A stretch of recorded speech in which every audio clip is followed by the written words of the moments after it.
Hello दोस्तों, स्वागत है आप सभी का आपके अपने यूट्यूब चैनल आईआर स्टडी में। दोस्तों, इस वीडियो में हम औसत के गलत संख्याओं वाले टाइप के बारे में पढ़ेंगे, यानी गलत संख्याओं पर आधारित प्रश्नों को सॉल्व करेंगे। कुछ ही सेकंड में इन क्वेश्चनों को हम आसानी से सॉल्व करेंगे। औसत के सभी टाइप के सवालों की वीडियो आप चैनल के प्लेलिस्ट में जाकर देख सकते हैं। सभी की वीडियो अलग अलग सेपरेट करके बना दी गई है। आप उनको भी आसानी से सॉल्व करके देख सकते हैं कि किस तरीके से हमने टाइप वाइज वीडियो में सभी क्वेश्चनों को ट्रिक के माध्यम से सॉल्व किया है। तो चलिए चैनल को सपोर्ट कीजिए, नया चैनल है, और चलिए इन क्वेश्चनों को हम सॉल्व करते हैं। चैनल को सब्सक्राइब भी ज़रूर कीजिएगा। देखते हैं इसमें पहला क्वेश्चन क्या दिया गया है। क्वेश्चन नंबर 1 के बारे में हम पढ़ते हैं। इसमें कहा गया है, जैसे 10 संख्याओं का औसत 30 है। बाद में पता चलता है कि उनमें से दो संख्याएं 15 और 23 के स्थान पर गलती से 51, 32 लिख दी गई है। तो सही औसत क्या है, ये हमें ज्ञात करना है। यानी कि संख्या 15 और 23 थी, लेकिन उनके स्थान पर 51 और 32 लिख दिया गया, यानी कि ज़्यादा लिख दिया गया है, जिसकी वजह से औसत ज़्यादा हो गया है। यानी कि ये जो औसत 30 है, इसमें कहीं ना कहीं कमी होगी, क्योंकि संख्या 15 और 30 हमें लेनी थी, लेकिन ले ली हमने 51 और 32 है। इसका मतलब संख्या जब ज़्यादा ले ली हमने, तो औसत भी ये ज़्यादा ही है। इसको हमें तौल करके देखना है कि वो औसत, यहाँ से हमें इतना तो पता चल गया कि वो औसत 30 से कम ही आएगा, 30 से ज़्यादा नहीं आएगा। इस तरीके से हम ऑप्शन जो है एलिमिनेट करके भी सोच सकते हैं, यानी कि 32 भी इस क्वेश्चन का राइट आंसर नहीं होगा और 34 भी इसका आंसर नहीं होगा, क्योंकि औसत 30 से कम ही आएगा। तो चलिए सॉल्व करते हैं इस क्वेश्चन को। हम बड़ी ही आसानी से सॉल्व करेंगे। जैसे यहाँ पर इसमें कहा गया है कि जैसे यहाँ पर दी गई है, ये 10 संख्या है और इनका औसत 30 दिया गया है, लेकिन बाद में वहाँ पर पता चलता है कि 15 और 32, वो सॉरी 23, इनके स्थान पर 51 और 32 लिख दिया गया, यानी कि इन संख्याओं को उलट दिया गया है, जिससे औसत क्या हो गया, गड़बड़ा गया है। तो औसत का हमें खोजना है कि नया औसत क्या होगा। तो इन संख्याओं को सबसे पहले हम जोड़ देंगे। तो जब हम इनको जोड़ेंगे तो ये हो जाएगा 5 और 3 8 और 2 और 1 3, 38 हो जाएगा। यानी कि इन दोनों को संख्या को जब हम जोड़ेंगे तो 38 आना था, हमें जो है 38 लेना था, लेकिन हमने क्या करा, ये हो जाएगा 2 और 1 3 और 5 और 3 8, 83 हो जाएगा। तो इनका हमें लेना होगा अंतर। तो जब हम 83 में से माइनस करेंगे 38 को, यानी कि 38 को, तो ये हो जाएगा 13 में से 8 गया, तो ये बचा 5। और जब हम यहाँ पर 7 में से 3 घटाएंगे तो यहाँ पर बच जाएगा 4। तो 45 जो है वो संख्या हमने ज़्यादा ले ली, यानी कि इस औसत में जो ली है, इन 10 संख्याओं में जो हमने ज़्यादा पढ़ ली है संख्या, वो 45 पढ़ ली है। यानी कि हमें लेनी तो थी 38, हमने ले ली 83, तो हमने क्या करा, इसमें 45 ज़्यादा ले ली। अब जब इन संख्याओं को हमने 45 ज़्यादा ले ली है, तो इस 45 को हमें 10 संख्याओं में बराबर बराबर बांटना है। देखिए यहाँ पर इसमें 10 संख्या दी गई है क्वेश्चन में, तो इस 45 को जब 10 संख्याओं में हम बराबर बराबर बांटेंगे, तो हम 10 से इसको भाग कर देंगे, तो प्रत्येक के हिस्से में 4.5 आएगा, यानी कि हर एक के हिस्से में 4.5 की कमी होगी। जब हर एक के हिस्से में 4.5 की कमी होगी, तो औसत में भी 4.5 की ही कमी होगी।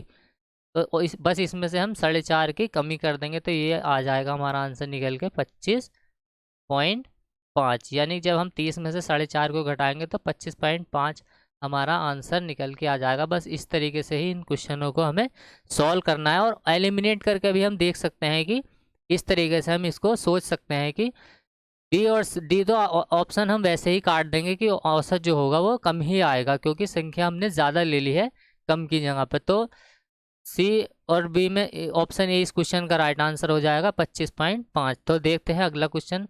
तीन सवाल हम इस वीडियो में करेंगे इसके। तो चलिए दूसरा सवाल देख लेते हैं। जैसे इसमें कहा गया है कि 7 संख्याओं का औसत 18 है। तो यहाँ पर 7 संख्याएं दी गई है और उनका औसत 18 दिया गया है। अब आगे कहा गया है कि एक संख्या 17 हो और उसे 31 में बदल दिया जाए, यानी कि संख्या तो 17 है, अब 17 की जगह संख्या 31 ले ली। इसका मतलब संख्या जो है वो बढ़ गई है, कम से ज़्यादा हो गई। इसका मतलब औसत भी अब 18 से ज़्यादा ही आएगा। तो देखिए जब 31 और 17 का हम अंतर करेंगे तो कितना आएगा, ये 11 में से 7 गया, 4 बचा, और 2 में से 1 गया 1, यानी कि 14। संख्या 17 से जब 31 हो गई तो इसमें 14 की वृद्धि हो गई। अब जब संख्या में 14 की वृद्धि हुई है तो संख्या टोटल 7 है, तो 7 में जब 14 को हम बराबर बराबर बांटेंगे तो हर एक के हिस्से में कितने की वृद्धि होगी, तो यही हमें देखना है। यानी कि जितना भी अंतर उसका निकल के आया है संख्याओं का, उसको हम टोटल संख्या से डिवाइड कर देंगे। तो 7 से हम जब इसको भाग कर देंगे तो हर एक के औसत में हर एक संख्या में 2 की वृद्धि होगी।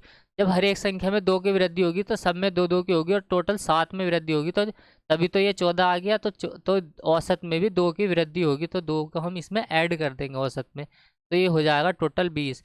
20 ही हो जाएगा इस क्वेश्चन का राइट आंसर। तो ऑप्शन ए इस क्वेश्चन का राइट आंसर हो जाएगा 20। देखिए यहाँ पर 7 संख्याएं दी गई थी और उनका औसत 18 दिया गया था, लेकिन संख्या 17 से 31 हो गई। इसका मतलब संख्या में बढ़ोतरी हो गई। जब संख्या में बढ़ोतरी हुई तो 17 से वो 31 हो गई, यानी कि इसमें 14 की बढ़ोतरी हो गई। 17 से वो 31 हो गई, और जब 17 की बढ़ोतरी हो गई तो इनका अंतर 14 आ गया, यानी कि 14 जो होगी वो 7 संख्याओं में बराबर बराबर बांटी जाएगी। तो हर एक के हिस्से में 2 2 की वृद्धि होगी, तो औसत में भी 2 की वृद्धि हो जाएगी। इसलिए इस क्वेश्चन का राइट आंसर ऑप्शन बी हो जाएगा। 18 में जब हम 2 जोड़ेंगे तो 20 इस क्वेश्चन का राइट आंसर हो जाएगा। अगला क्वेश्चन देख लेते हैं इसका।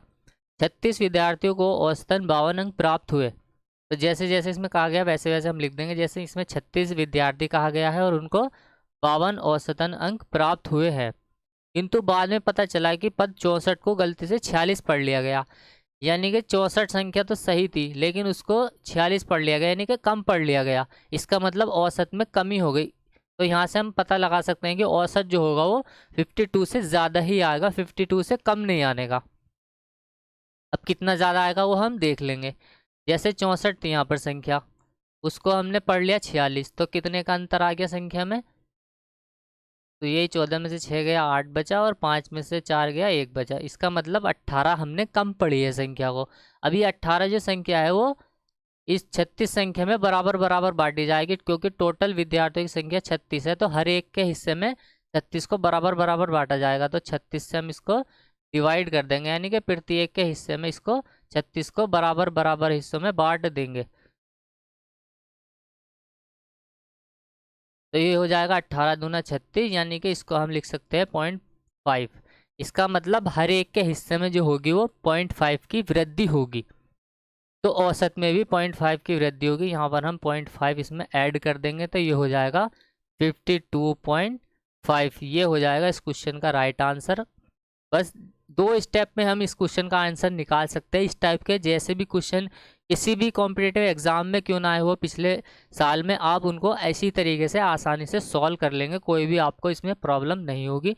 बस जैसे इसमें देखो 36 विद्यार्थी दिए गए थे, तो हमने ऐसे कैसे उनका औसत लिख दिया शुरू में। बाद में हमने पता चला कि 64 के स्थान पर 46 पढ़ लिया, यानी कि संख्या सही जो है वो 64 है, लेकिन 46 हमने उसको पढ़ लिया। तो इसका अंतर कितना 18। इसका मतलब उस संख्या को हमने 18 कम पढ़ा है। जब वो संख्या 18 कम हो गई तो इसका मतलब हर एक के हिस्से में वो इसका, यानी कि यहाँ पर 18 वो संख्या ज़्यादा है, लेकिन हमने कम पढ़ ली। तो अब उस 18 को हमें हर एक के हिस्से में बराबर बराबर बांटना होगा।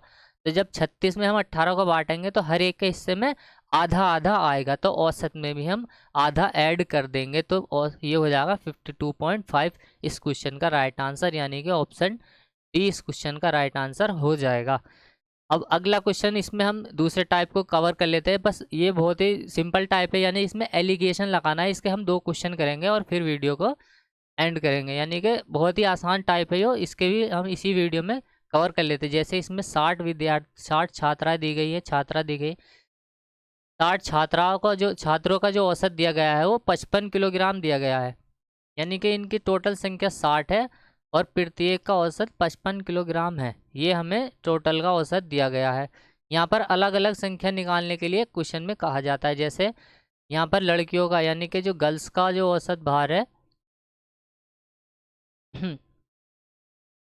क्या हो गया, इसमें गर्ल्स का औसत भार जो दिया गया है वो 50 किलोग्राम के बराबर दिया गया है, जबकि बॉयज़ का औसत भार दिया गया है वो 65 किलोग्राम के बराबर दिया गया है। तो बस इसमें हम एलिगेशन लगा देंगे।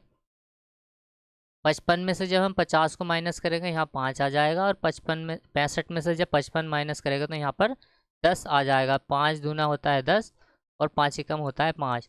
हमारे हिसाब से तो उन लड़के और लड़कियों की औसत संख्या जो आई है वो 3 आई है, क्योंकि 2 + 1 बराबर 3 आई है। लेकिन क्वेश्चन में कहा गया है कि उनकी टोटल संख्या छात्रों की जो है वो 60 है, तो 3 की वैल्यू 60 दी गई है। जब 3 से हम इसको काटेंगे तो 1 का मान आ जाएगा निकल के 20। तो 20 में हम इसमें भी मल्टीप्लाई करेंगे और 20 में इससे भी मल्टीप्लाई करेंगे, तो ये हो जाएगा 20 और ये हो जाएगा 20 दूना 40। तो हमसे पूछा गया था क्वेश्चन में कि लड़कियों की संख्या कितनी होगी, तो लड़कियों की संख्या 40 होगी। ऑप्शन ए इस क्वेश्चन का राइट आंसर हो जाएगा। अगर वो पूछता कि लड़कों की संख्या कितनी होगी, तो लड़कों की संख्या 20 होगी। तो ये इस तरीके से एलिगेशन लगाकर हम इन क्वेश्चनों को सॉल्व कर लेते हैं। इसका एक और क्वेश्चन हम देख लेते हैं, लास्ट क्वेश्चन है ये कि एक संस्था में सभी कामगारों का जो प्रति व्यक्ति औसत वेतन है वो 60 रुपये है, 12 अधिकारियों का औसत वेतन 400 रुपये है, तो शेष औसत वेतन 56 है।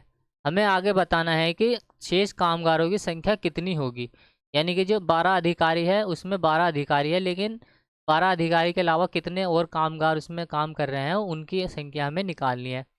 तो देखिए सभी का औसत वेतन जो है वो 60 है, तो 60 को हम बीच में लिखते हैं, यहाँ पर हमने लिख लिया 60। आगे कहा गया है कि जो अधिकारियों का औसत वेतन है वो 400 है, 400 दिया गया है अधिकारियों का औसत वेतन, जबकि अन्य शेष का औसत वेतन दिया गया है वो 56 के बराबर दिया गया है। इनकी संख्या हमें दी गई है 12, अधिकारियों की संख्या हमें 12 दी गई है, क्वेश्चन में कहा गया है शेष की संख्या में निकाली, यानी कि इनकी संख्या x मान ली हमने, ये x का मान हमें निकालना है। तो बस 60 इसमें अब हम एलिगेशन लगा देंगे। जब हम 60 में से 56 माइनस करेंगे यहाँ जाएगा 4, और इसमें से जब हम इसको माइनस करेंगे तो ये यहाँ जाएगा ये 340। 4 से इसको काटेंगे हम 4 कम 4, और 4 से इसको काटेंगे हम 4 अट्ठे 32 और 4 पंजे 20, तो ये आ जाएगा 85। अब यहाँ पर देखिए रेशो में तो 1 और 85 रेशो निकल के आया है, जबकि 1 का मान जो दिया गया है हमें वो 12 दिया गया है। देखिए इसमें कहा गया है कि 12 कामगारों की संख्या है, तो 1 का मान हमें 12 दिया गया है, यानी कि ये इसका कितने गुना है, वो 12 गुना है। इसी प्रकार हमें शेष कामगारों की संख्या निकाल लेनी है, तो 1 की वैल्यू जब 12 है तो हमें 85 की वैल्यू कितनी होगी ये हमें इसमें निकाल लेना है। तो हम यहाँ पर 12 से कर देंगे मल्टीप्लाई, तो ये हो जाएगा 12 पंजे 60 और 12 अट्ठे 96 और 4 6 वो 102, तो 1020, यानी कि जो अन्य कामगार है उस कंपनी में वो 1020 कामगार है, उनकी संख्या 1020 है। इसमें क्वेश्चन में ऐसे भी पूछ सकता है था वो कि टोटल कामगारों की संख्या कितनी होगी। जब अगर टोटल पूछता वो तो हम 1020 में ये 12 और ऐड कर देंगे, तो ये 1032 हो जाएगा, यानी कि टोटल कामगारों की संख्या अगर वो पूछता तो 1032 हो जाती। लेकिन वहाँ पर शेष कामगारों की संख्या पूछी गई है, तो हमें शेष की बतानी है, वो हो जाएगा 1020। तो ऑप्शन ए ही इस क्वेश्चन का राइट आंसर हो जाएगा 1020। तो चलिए उम्मीद करता हूँ वीडियो आपको अच्छी लगी होगी और ट्रिक से आपने इन क्वेश्चनों को आसानी से सॉल्व कर लिया होगा। कुछ भी नहीं करना, बस जैसे जैसे स्टेप मैंने बताया आपको ऐसे ऐसे करते जाना है, और आप किसी भी तरह के इस टाइप के क्वेश्चन को आसानी से सॉल्व कर सकते हैं। जितने भी क्वेश्चन आप इस तरीके के प्रैक्टिस करेंगे उतनी ही आपके कॉन्सेप्ट ज़्यादा क्लियर होंगे। तो ज़्यादा से ज़्यादा किसी भी टाइप के क्वेश्चन हो आप उनकी ज़्यादा से ज़्यादा प्रैक्टिस कीजिए, जिससे आपके और भी ज़्यादा कॉन्सेप्ट क्लियर हो जाए। तो चलिए वीडियो देखने के लिए बहुत बहुत धन्यवाद। चैनल को सब्सक्राइब ज़रूर कीजिएगा, नया चैनल है उसको सपोर्ट कीजिए, और मिलते हैं नेक्स्ट वीडियो में, तब तक के लिए बाय।